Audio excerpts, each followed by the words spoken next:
So ఇది మొత్తం whole set చూపిస్తాను మీకు ఇప్పుడు.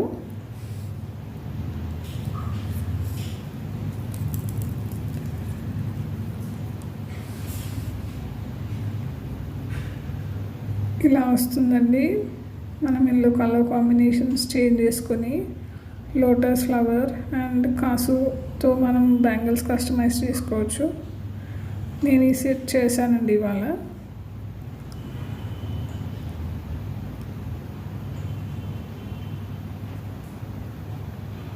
సో ఈ వీడియో చూసినందుకు ధన్యవాదాలండి. ఈ వీడియో నచ్చితే మీకు లైక్ అండ్ సబ్స్క్రైబ్ చేయండి. Thank you for watching.